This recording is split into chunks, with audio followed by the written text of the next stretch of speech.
Good evening. Welcome to the Foreign Press Center. Thank you for joining us. Thank you for accommodating us with the schedule change as well. We're very grateful to have three very distinguished briefers with us today to preview President Obama's travel to China and Laos. In the middle is Daniel Kritenbrink, Senior Director for Asian Affairs at the National Security Council. On the far side is Christina Siegel-Knowles, Special Assistant to the President for International Economics and NSC Senior Director for Global Economics and Finance. To my right side is Daniel Russell, Assistant Secretary of State for East Asian and Pacific Affairs. They will make opening statements in that order, and then I will moderate a question and answer session. We'll welcome our guests from New York as appropriate. With that, welcome to the Foreign Press Center, Mr. Kritenbrink. Well, thank you. Good evening, everyone. Hi, I'm Dan Kritenbrink, Senior Director for Asia at the White House. It's a pleasure to be back here at the Foreign Press Center and to see so many of our friends here today.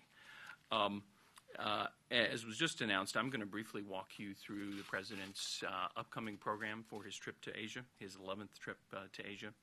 I'll try to situate his trip within our broader strategy.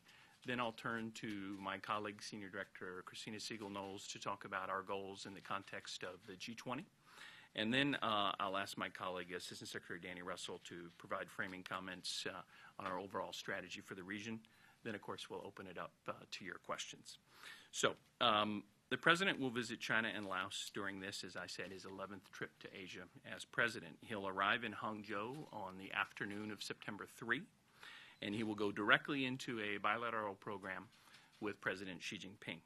We expect that program will carry into the evening. On September 4, the President may have an opportunity to conduct bilateral engagements with some of his G20 counterparts before beginning the G20 program that afternoon. The G20 program will run from September 4 through 5 in Hangzhou. And again, I'll let Christina address the specifics of our objectives there. The President will then fly to Laos on the evening of September 5. On September 6, the President will meet with Lao President Bunyang and attend a state luncheon that the President will graciously hold in President Obama's honor. Later in the day, President Obama will deliver a speech about U.S.-Lao relations and his rebalance strategy to the Asia-Pacific. On September 7, the President will participate in the Waisili Summit and attend an event to highlight our partnership to address unexploded ordnance in Laos. And in the evening, he will attend the East Asia Summit Gala dinner. Finally, on September 8, the President looks forward to participating in the U.S.-ASEAN Summit and the East Asia Summit. I expect the President will hold a press conference at the end of the day to sum up the trip. I also expect that the President will conduct some bilateral meetings over the next over those 3 days while in Laos as well. Let me say just a couple of comments about the overall context for the visit. I think that the President's trip to Asia, again, his 11th trip and what we anticipate will be his final trip to Asia as President, represents yet another important element of our high-tempo engagement with Asia in 2016. Just this year, the President hosted all 10 ASEAN leaders at Sunnylands. He conducted a historic trip to Vietnam and Japan.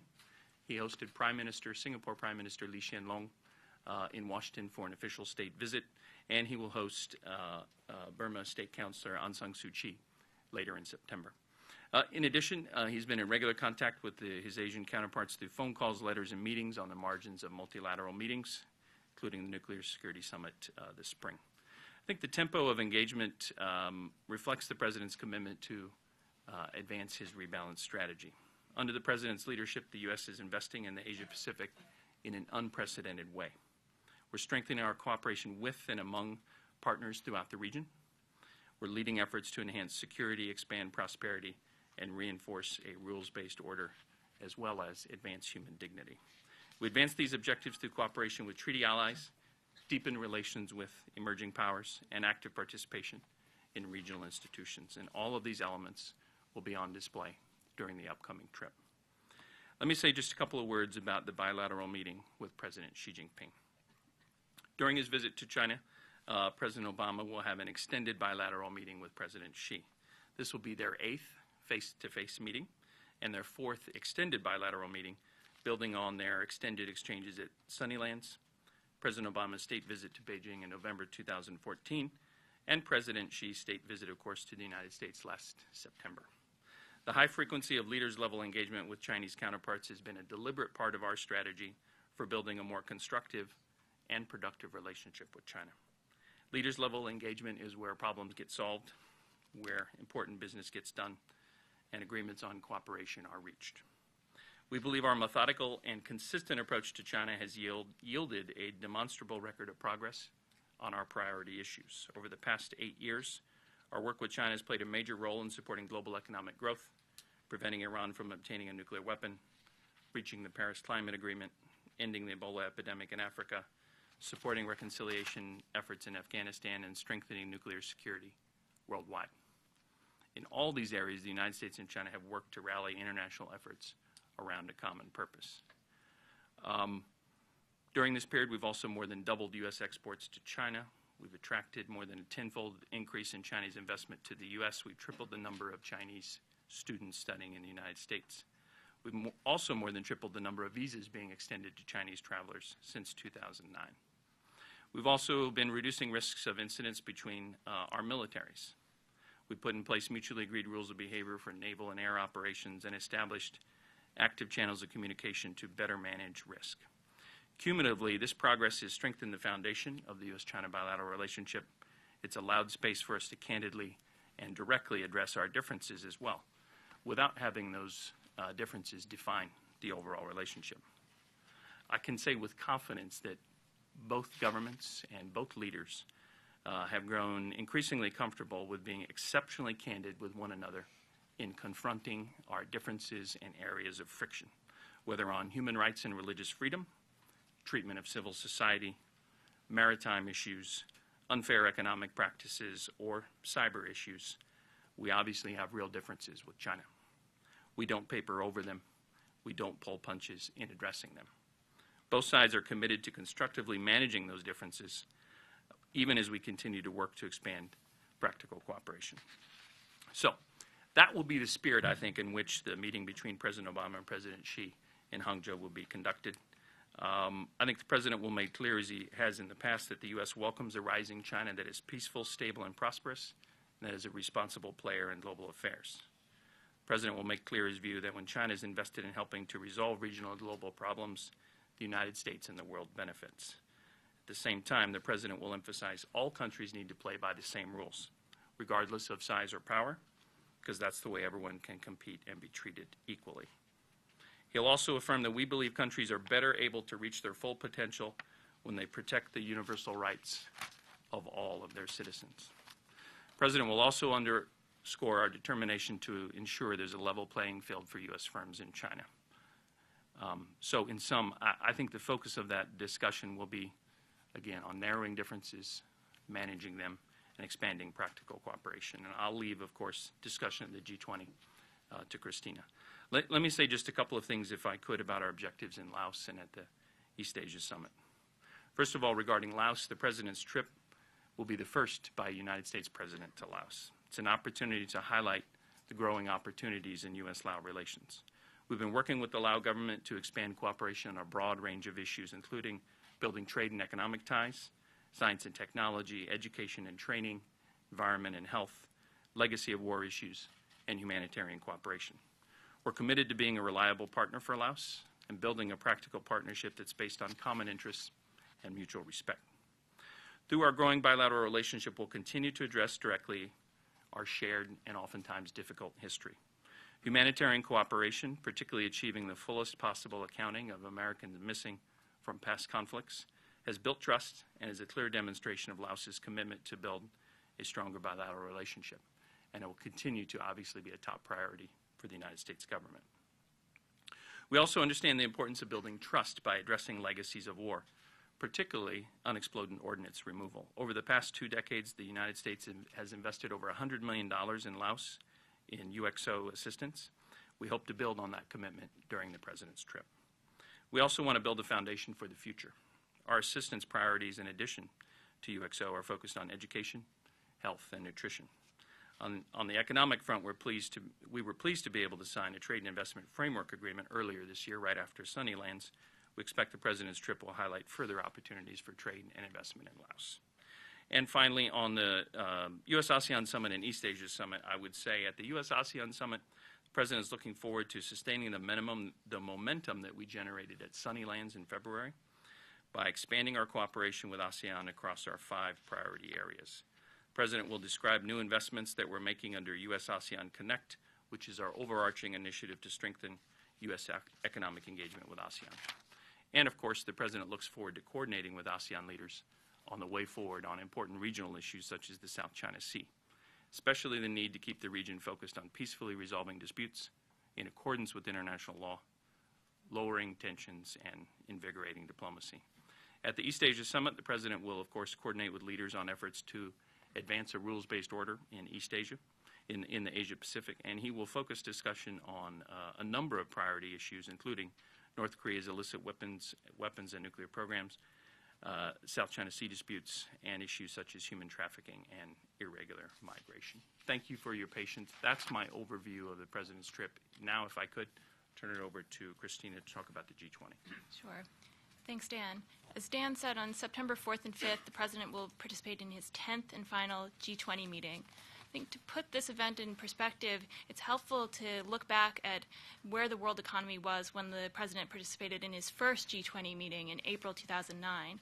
In that month alone, the United States lost 800,000 jobs. Many of our economic indicators, the stock market, was on a trajectory that looked like it could be a repeat of 1929. In fact, many of the indicators were worse. And at the time, the G20 had only met at a leaders level once in the past. The world needed a place where the leaders of the world's economies could get together and discuss coordinated actions to respond to the global financial crisis. And so in that context, the President decided to elevate the G20 as the premier forum for international cooperation among major economies. At the time, the G20 delivered. It proved that through international cooperation, we can produce real results. It helped to mobilize trillions of dollars in global fiscal support. It expanded the resources of the international financial institutions by $1 trillion. And it also started to put in place some of the safeguards, some of the financial regulations that could help to prevent crises like this from occurring again. However, as we look to the President's final G20 summit, it's clear that the work of the G20 is not done. Around the world, too many people don't feel like the global economy is working for them. There's a sense of economic insecurity, and so the President will use his final G20 summit to really press for the G20 to take a key role going forward in ensuring that the global economy delivers for families and workers. He will specifically engage with leaders of other major economies on how to strengthen the global recovery and to ensure the benefits of globalization, digitalization, and integration are shared more broadly. In particular, he will engage on ways to ensure that the G20 economies are upholding high standards, protecting workers, and ensuring a level playing field and expanding opportunity. I think in that context, the President looks forward to a G20 leader summit that will offer a number of opportunities to achieve tangible results that will make a difference in the lives of people around the world. And it will be an important capstone for the Obama administration and very much in line with the objectives that we've had in the Asia rebalance. I'm looking forward to participating in a successful summit. Thanks, Dan. Thanks, Christina. Christina began by referencing the first G20 meeting in early 2009, and a few months later in that same year, President Obama's first year in office, he also took a trip to Asia. He visited Southeast Asia, Singapore. He had a multilateral meeting in the region, APEC, and he also visited Northeast Asia, including China. So for a guy like me who's been working Asia policy for the last 7.5 years, this trip is a big deal. And it is, in many respects, really bringing full circle and tying together the investments and the accomplishments throughout President Obama's 2 terms. But I think more importantly, it is doing a lot, it will do a lot to cement the foundation for constructive relations among the countries of the Asia-Pacific. And I, for one, believe that this will come to be viewed as the most significant updating of the regional order that we have seen probably since the Second World War. It's absolutely true that there's unfinished business, ratifying TPP, building on the Law of the Sea Tribunal decision to find a peaceful, lawful balance of interests among the claimants that protects the rights of all the parties, that protects freedom of navigation, unimpeded, lawful commerce. There's unfinished business in connection with human rights and creating strong democratic institutions, with respect to expanding the capacity of countries in the region to combat transnational threats, whether it's terrorism and violent extremism or human trafficking and unregulated illegal fishing, and to safeguard themselves against coercion. But we're working on all these things, and we're working on these things in each of the components of President Obama's upcoming trip. And I think the framework for cooperation on these and other issues have been established in a way that cements an important role for the United States in the life of the Asia-Pacific region and locks in important benefits for American economic and security interests.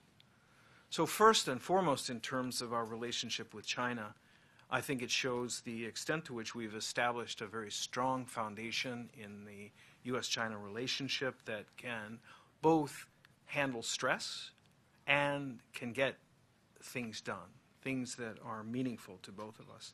And you'll see that in, as Dan just described, the candid, authentic, direct dialogue between our leaders. You see it in the strong institutional mechanisms that we have developed and advanced, whether it's the strategic and economic dialogue or others. And you see it in progress in the many areas that Dan alluded to, where we have made important headway working together collaboratively. And there are areas as well where we may not be in perfect agreement, but where we can and have in many cases found ways to build significant convergence in our views, whether it's on the DPRK and the important UN Security Council Resolution 2270 and our work on nonproliferation, or whether it's on cyber or development or counter-narcotics or counterterrorism, law enforcement in APEC. And there, of course, are areas, some of which Dan alluded to, like behavior with regard to maritime disputes in the South China Sea or the East China Sea, the treatment of foreign NGOs, reporters, business people, companies, academics, the constriction of political space, crackdown on civil society, areas where there is friction. But we are trying to find ways to work things through between us. Secondly, in the next leg of the trip, I think you'll see the demonstration of the improvement and in many cases the transformation of the United States' relationship with so many countries, nearly all of the countries in the region. That includes Burma, that includes Vietnam, that now includes Laos. North Korea, frankly, is the only real outlier in that respect. And when you look at Laos, what you see is that we're dealing, in the first instance, directly and honestly, constructively with the past. We're facing up to the legacy of war and working hard on remediation and on rehabilitation for the affected people in the Lao PDR. We're very focused on the present, and the TIFA agreement that Dan alluded to is a great example of that. The support that the U.S. is providing for Laos's chairmanship of ASEAN is another. And most of all, we're focused on the future, and whether it is in the people-to-people programs, the nutrition, child nutrition, maternal nutrition programs, health, education, our Lower Mekong Initiative, food security, water security, or importantly, WISELI, the Young Southeast Asia Leaders Initiative, something that you will see highlighted in the President's trip, and that will be, I think, growing and powerful legacy of the rebalance, a determination to support the development of the people of the Lao PDR in a way that serves everyone's interests. I've been there quite a few times already this year by myself, with Secretary Kerry and with others. It comes through very loud and clear to me that the people in the government of the Lao PDR welcome a robust and constructive relationship with the United States. We felt that vividly in Sunnylands at the ASEAN leaders meeting. I certainly felt it in Secretary Kerry's 2 visits to Laos already this year, and I am confident it's going to be visible during President Obama's visit. Thirdly, in the Lao PDR, of course, we're going to engage with ASEAN. And I think that sustained engagement with ASEAN has won the U.S. Significant influence, a lot of friends. It's helped them promote ASEAN unity and centrality, sometimes in the face of real difficulty and pressure. We've supported them as they've tackled some tough issues. We've also helped ASEAN to build the East Asia Summit into an important platform to grapple with the big strategic issues. And look, that's a long-term project. But since President Obama's very first participation in the East Asia Summit back in 2011 in Bali, we have seen this forum come a long, long way in addressing real issues like terrorism and so on. So we expect this year the East Asia Summit to allow the leaders to center their discussions on issues like maritime security, the South China Sea, the implications of the decision by the Law of the Sea Tribunal. Our position on this set of issues has been eminently consistent, and we continue to counsel restraint and care and prudence. At the same time, we recognize that the tribunal's decision is binding on the parties, and as we urge that the issues be managed and dealt with according to international law and peaceful diplomacy. The leaders will engage on the DPRK, as Dan said, and on non-proliferation, and the submarine launch of a ballistic missile by the DPRK in direct violation of international law and its obligations under UN Security Council resolutions, as well as the spate of missile launches that preceded it, makes this conversation all the more urgent.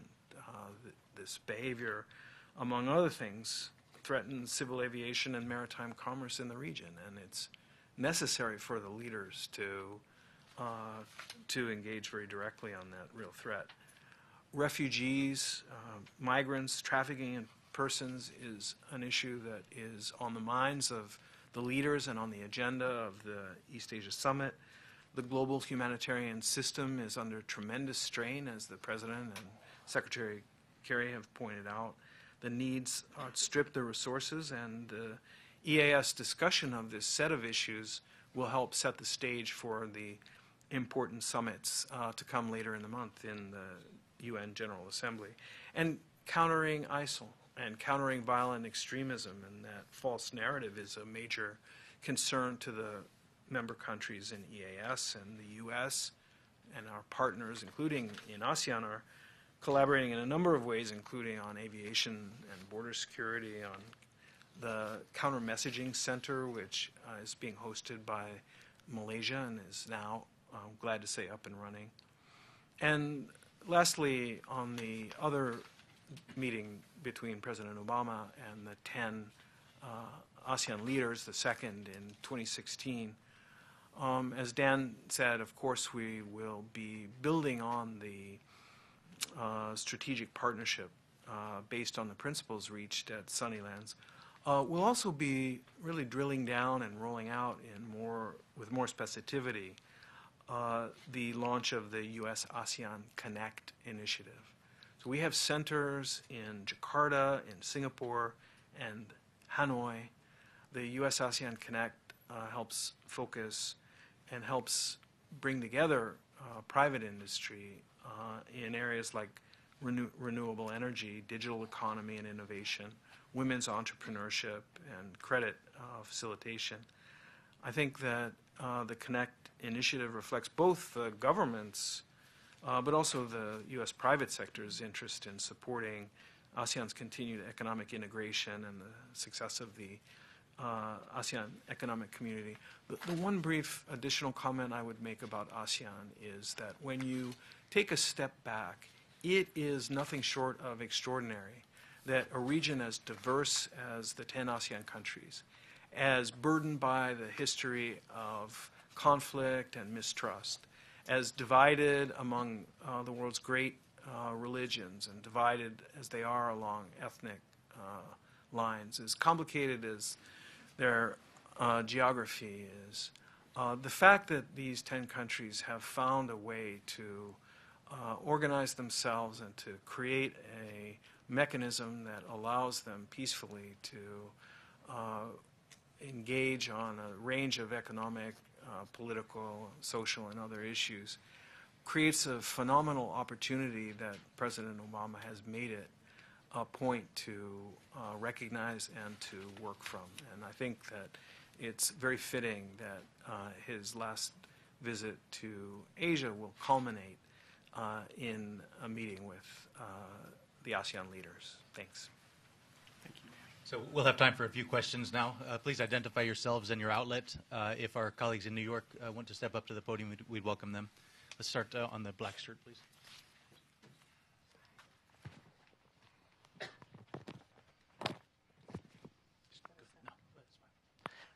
My name is Ung Keo Suksavan. I'm from Laos. I'm working for Radio Free Asia.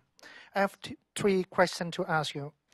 The first question, what are the prioritized work points that the Laos and U.S. have agreed to do together during the ASEAN summit? The second is that U.S. have helped Laos to clear the UXO. It means the war legacy. But I haven't heard U.S. talk about the clear Agent Orange because the U.S. helped Laos only the UXO clearance. But what about the Agent Orange? The third question is that I heard that you talk about the cooperation between China and U.S. regarding to the human rights issue, but I haven't heard that Laos and U.S. So what can be done to resolve the human rights violation in Laos? Because as we know that there is no development on the human rights practice in Laos. Thank you. Great. Thanks. Well, we hope to be able to announce some progress and some deliverables in the bilateral sphere, as well as to demonstrate the close cooperation between the U.S. and the Lao PDR as the Lao chair ASEAN. And I think that the record of the Sunnylands leaders meeting augurs very, very well for that, particularly in as much as the then foreign minister, Minister Tonglun, has now been elevated to the position of prime minister and will be chairing the ASEAN meetings. As I mentioned, a big focus of the discussion in the U.S.-ASEAN meeting, which is what you asked about, will center around the U.S.-ASEAN Connect initiative. And I think that goes to the heart of what the government of the Lao PDR has underscored is important to them, which is help from the United States in closing the development gap. Now, we have long-standing programs in support of the efforts to deal with the problem of unexploded ordnance in Laos. As you mentioned, this is a very serious problem that takes lives and limbs every year. and we are looking to bolster those efforts in a significant way as an outgrowth of President Obama's visit.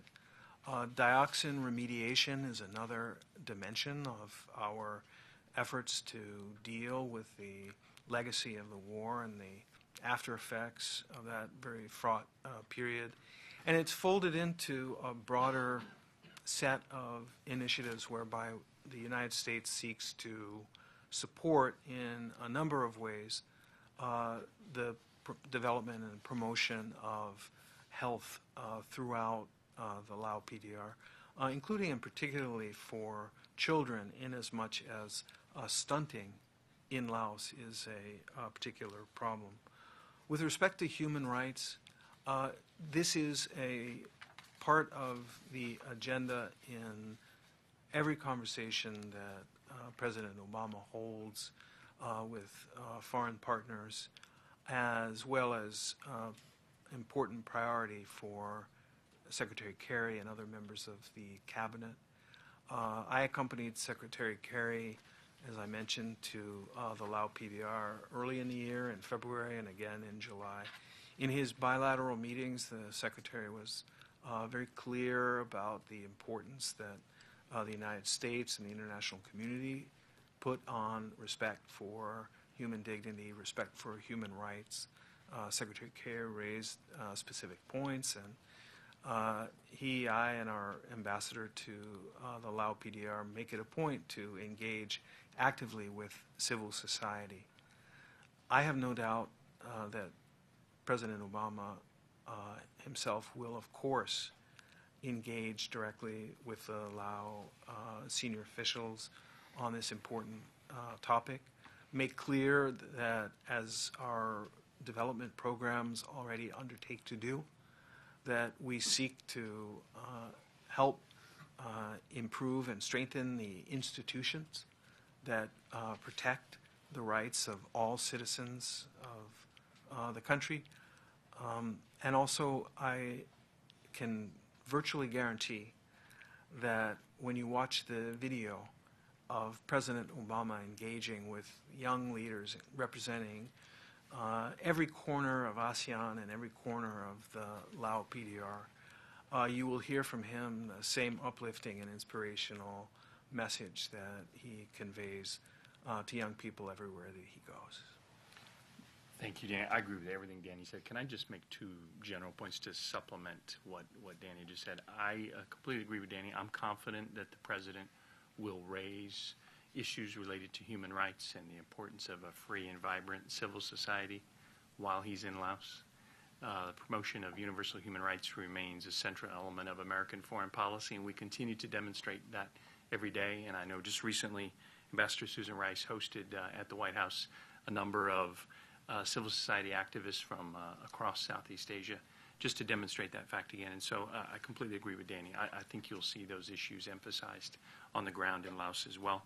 I also wanted to underscore what Danny said about the importance of our cooperation with Laos in the context of the East Asia Summit. I think we're going to build on our positive experience at Sunnylands. Even though there's been a leadership transition in Laos since then, I think we're very encouraged by the way our two countries work together for a successful Sunnylands outcome, and I'm confident that we'll continue to work together for a successful East Asia Summit, which will focus on a whole range of important regional strategic issues, from issues like maritime issues, the Korean Peninsula, but also including things like human trafficking and irregular migration. Thank you. Let's go to Jen in the green jacket, and then we'll go to our colleague in New York. Please keep your questions as brief as possible so we can get more opportunities. Thank you very much. I'm Jennifer Chen with Shenzhen Media Group, China.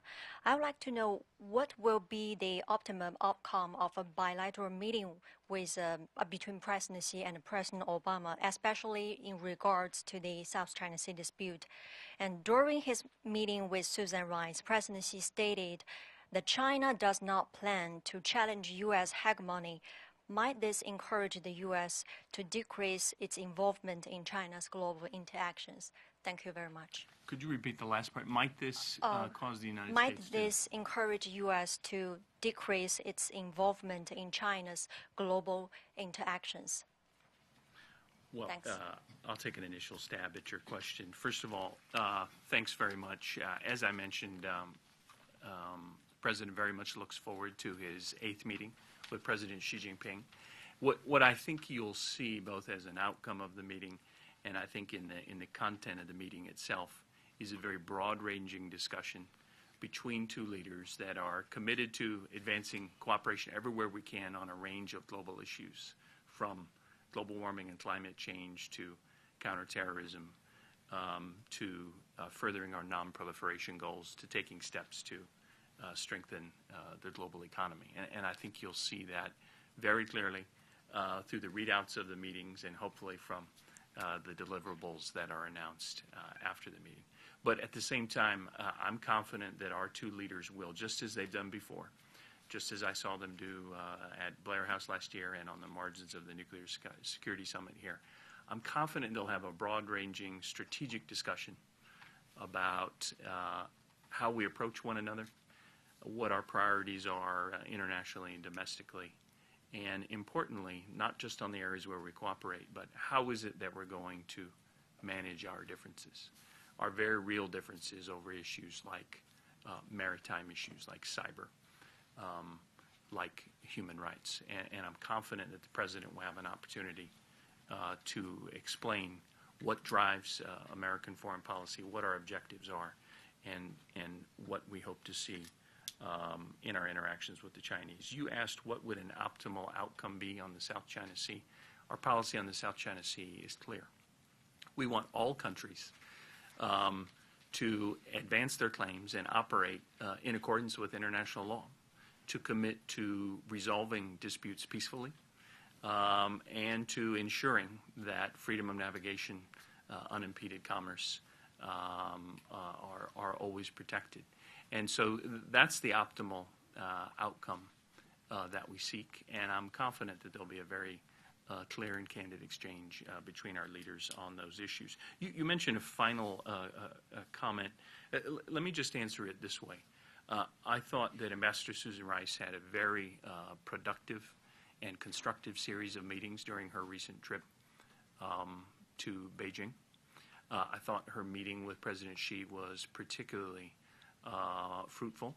And the message that I took away from the quote that you mentioned from President Xi was that China is trying to make clear that it is not out to challenge the United States. Similarly, President Obama, Ambassador Rice, and other senior leaders have made very clear we do not seek to contain China. We do not seek a confrontational relationship with China. Rather, we seek the most constructive and productive relationship with China possible, even as we continue to manage the many differences between us. I don't know if either Danny or Christina would like to add anything to that, but that's my response to your question. Thank you. Okay, let's go to New York, please. Hi, this is Manik Mehta. I am a syndicated journalist focusing on Asia. I come back to the comments made by Mr. Russell in regard to the creation of the U.S.-ASEAN Connect initiative. Could you define the character of this initiative? Is it some kind of an institution, or will you look at it as an ad hoc solution? Also, which ASEAN countries will be the key players in this initiative? Thanks for the question. The U.S.-ASEAN Connect initiative is a mechanism that is aimed at facilitating the communication between the U.S. private sector in the first instance and projects and opportunities in the 10 ASEAN countries, and to the extent possible, vice versa.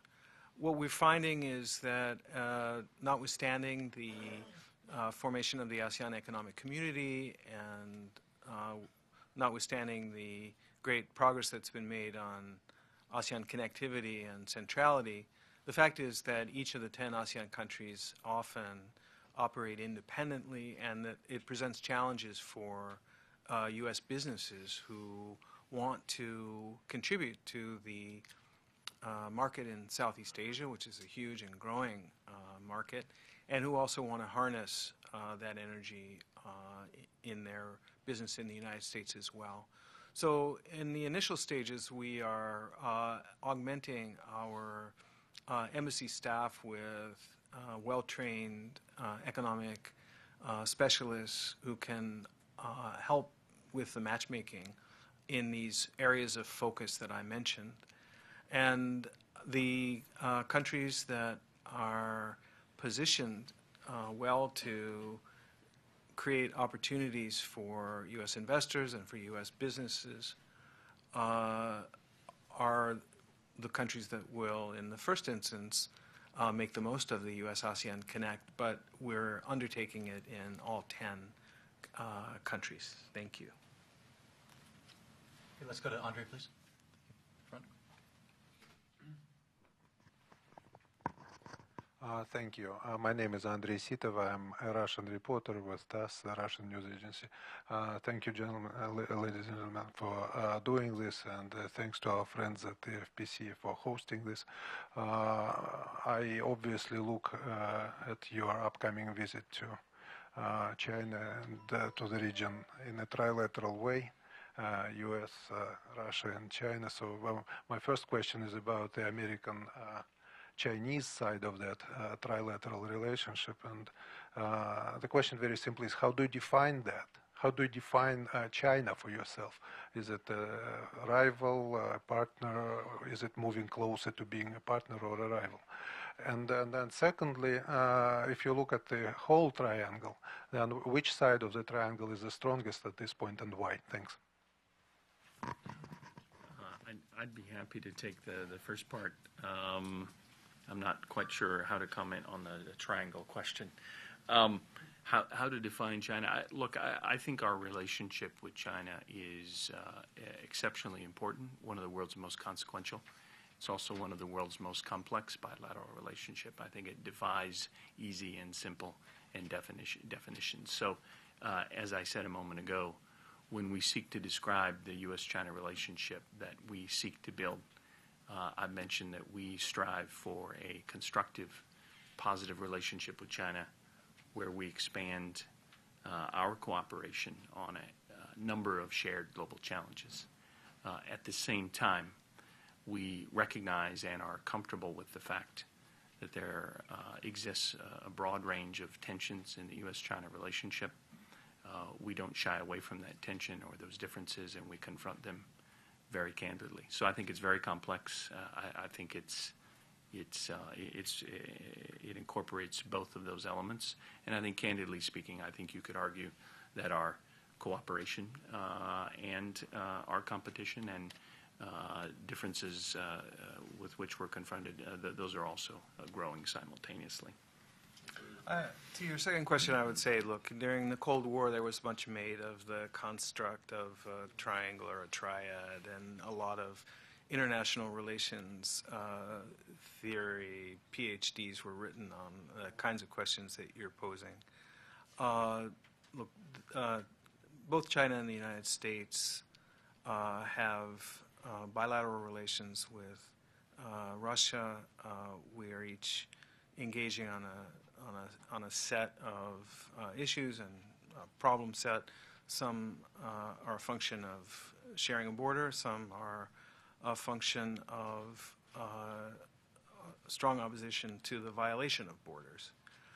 The trilateral relationships, though, throughout the Asia-Pacific region clearly are emerging as a new and flexible form of political geometry. And I think that one of the hallmarks of the last 8 years has been very significant progress that has been made, certainly from the U.S.'s perspective, in our trilateral work with Japan and Australia, with Japan and the Republic of Korea, and other combinations. And we certainly believe that there are more opportunities in the region to be developed through that kind of plurilateral or minilateral engagement, as well as in the important platform of the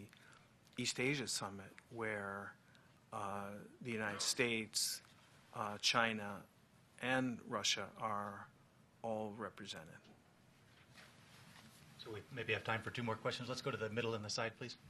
And then we'll go to New York. Thank you. Martin Rysenchek with the Czech Television. I have 2 questions for whomever wants to pick them up.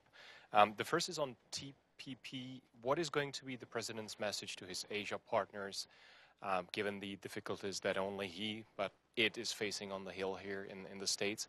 And the other question is, would a potential failure of TPP negatively impact the talks on TTIP with Europe?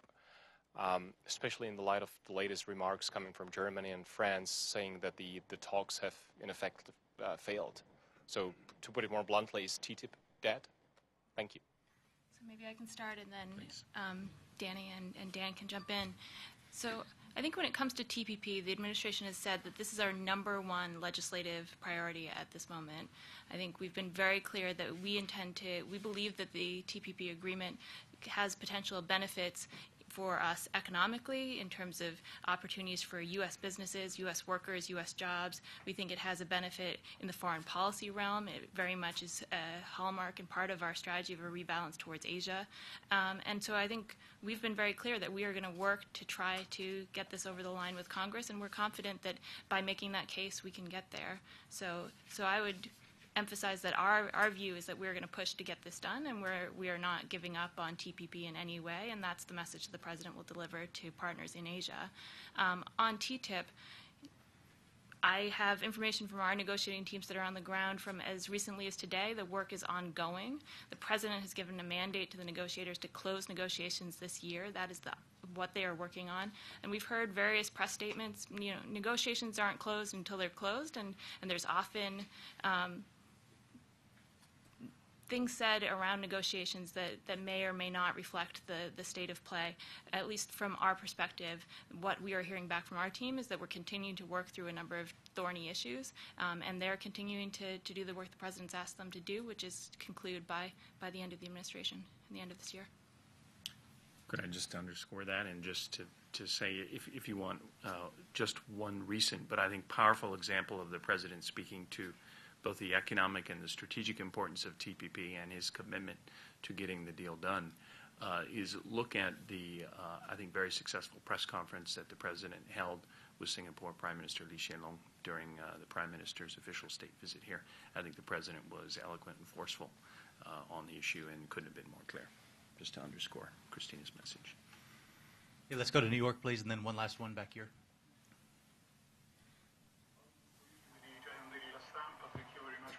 I have 2 questions concerning the G20.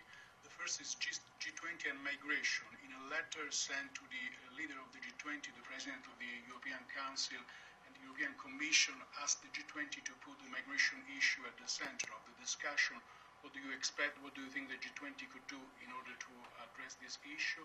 The second is a question related to the Apple issue that today was at the core of the discussion in Europe. Do you think that the issue of tax inversion could be one of the issues that will be discussed at the leaders level at the G20 between, of course, the European Union and the United States?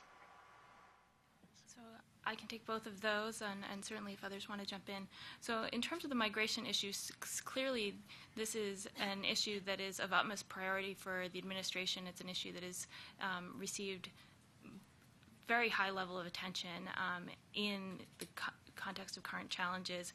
At the G20, there have been discussions in multiple tracks and multiple work streams already on migration, and we expect that that will be something that continues during the summit.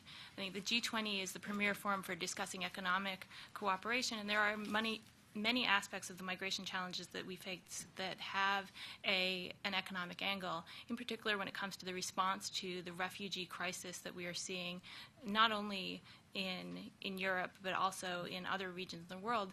I think recent events have highlighted the need to have a more stable and a more durable system that provides support for countries that are hosting refugees, that helps to transition from humanitarian assistance to long-term development assistance, that helps to make the global system more resilient to these challenges in the future.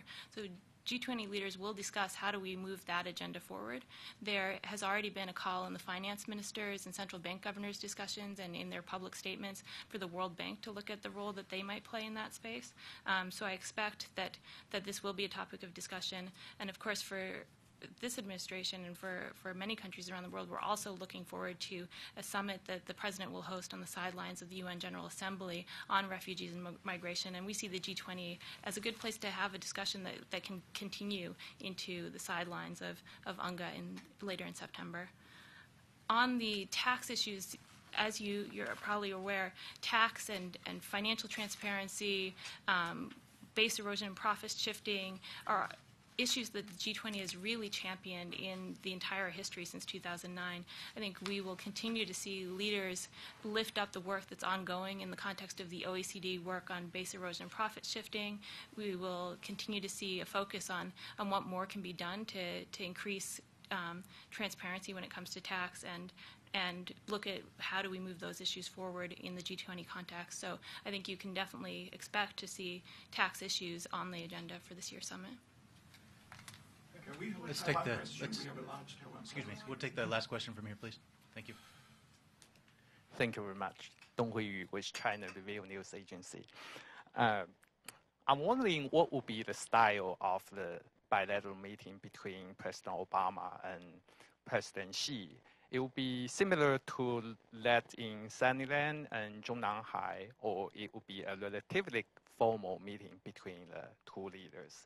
And secondly, how the Taiwan issue will be discussed in the bilateral meeting, particularly considering the situation that the cross-strait relations is in stalemate, and this will be the last opportunity for the two leaders to have a lengthy discussion before President Obama steps down. Thank you. Well, thank you very much for your question. On the style of the meeting, look, here's what I anticipate. I anticipate that President Obama and President Xi will have the opportunity to sit down for multiple hours to have a conversation. I anticipate, based on the model of past meetings, that there will both be an expanded meeting to talk about broader issues with a broader number of senior officials in the room. There'll probably be a smaller restricted meeting to talk about some of the more difficult issues in the relationship. And then we anticipate that they'll have a discussion over dinner as well. Whether or not there may be some informal element to the program, we'll look forward to see what our Chinese hosts have in mind. But the main priority, obviously, will be to ensure that our two leaders have enough time to have a very substantive and strategic conversation. On the question of Taiwan, certainly we've addressed that subject here many times before. And as I've said here before, I anticipate certainly that the cross-strait relations and the issue of Taiwan will be discussed, because it always is, and at a minimum, I'm sure that our Chinese friends will raise the issue. On that occasion, and as the President has always done in his meetings with the Chinese leadership, the President will underscore our commitment to our One China policy based on both the 3 joint communiques and the Taiwan Relations Act. He'll emphasize that the U.S. national interest is in seeing the continuance of stability across the strait. And I think that the President will also underscore the importance of ensuring that as that stability is maintained, that both sides take steps to contribute to that stability. And so I think it'll be very straightforward, as it has been in the past. May I Please. just add 2 points to that? One is that the position and the message of the United States in response to what we hear from Beijing on Taiwan isn't a function of who the leader is in Taiwan. It's a function of our policy and our principles. And as Dan said, encouraging the promotion of stable cross-strait relations in a manner that benefits and respects the wishes of people on both sides of the strait, it remains a high priority. But secondly, we always encourage the expansion of Taiwan's international space and its ability to participate in a constructive way in organizations that don't require statehood as a condition for membership, or in other appropriate formats, because we know that the people of Taiwan have a lot to contribute, have a lot to give, and that's true certainly in economic terms, and we see that at APEC. It's also true in terms of security and safety and health and a wide range of issues, including law enforcement, where we think the contribution of the people of Taiwan is and should be welcome. Thanks. Quick follow-up. So, have a quick follow-up. Please. Will the president lobby President Xi on Taiwan's behalf in terms of Taiwan's participation in the ACAO meeting that's coming up? Let me just reiterate what I said before. I think I anticipate the president will have an opportunity to reiterate our longstanding position on cross-strait relations and what that means for both sides of the strait and the maintenance of that peace and stability. And there are a number of elements to that, but I'm confident that that will be the core of his presentation and the discussion between the two leaders. So that concludes our briefing. We need to let our briefers go. Thank you for joining us. Thank you.